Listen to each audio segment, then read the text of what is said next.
You cannot make yourself work. Not because you don't care, but because something deeper is broken. The problem is that medicine and culture have lumped two entirely different conditions under the same accusation: laziness. But the neuroscience is clear.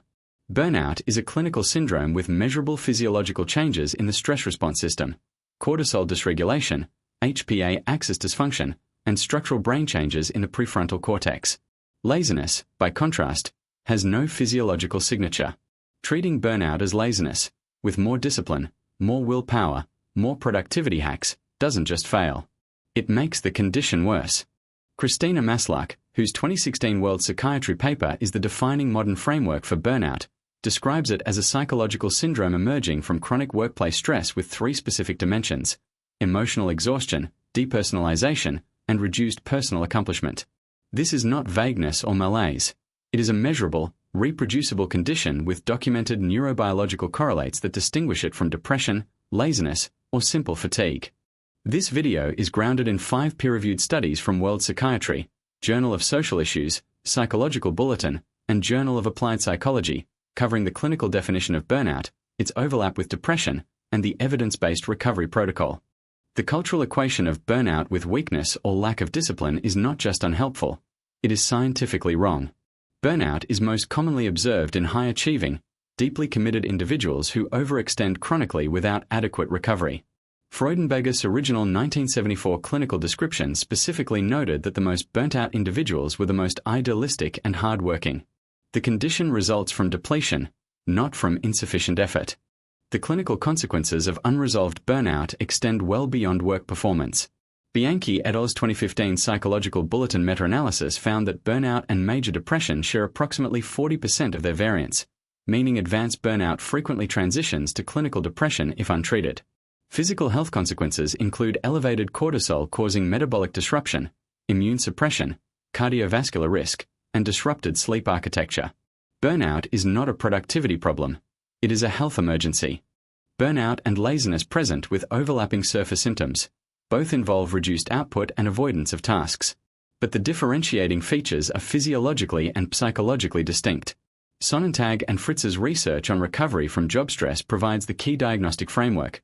Burnout individuals show high psychological distress alongside inability to recover, while low motivation without distress suggests different mechanisms entirely. Sonnentag and Fritz's 2007 Journal of Applied Psychology study introduced the Recovery Experience Questionnaire and documented 4 dimensions of psychological recovery from job stress: psychological detachment, relaxation, mastery experiences, and sense of control. Their research showed that workers who failed to fully detach from work during off hours showed significantly higher burnout scores over time, establishing that recovery is not passive rest but an active physiological and psychological process. Harkonnen and Schaufeli's longitudinal research on burnout and work engagement revealed an important asymmetry. Burnout strongly predicts future depression, but work engagement does not protect against burnout once the HPA axis is dysregulated.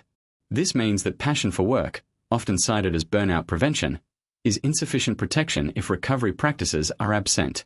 Recovery interventions for burnout have been studied in occupational health research with clear efficacy rankings.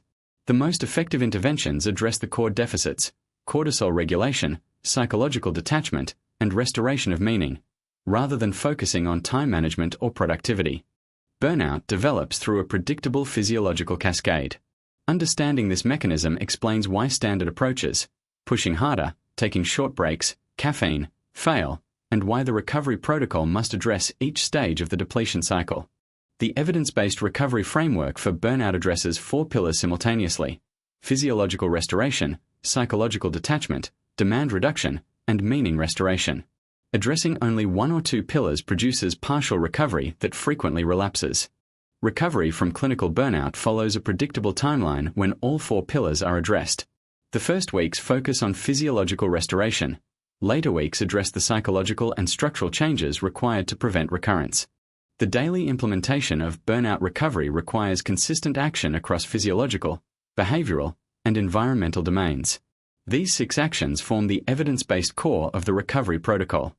Burnout recovery looks different depending on severity, life context, and which burnout dimensions are most prominent. These personalized adjustments match the intervention to the individual presentation. The research on burnout versus low motivation is clear and clinically meaningful. Here is what the science shows. The evidence is clear. The mechanism is understood.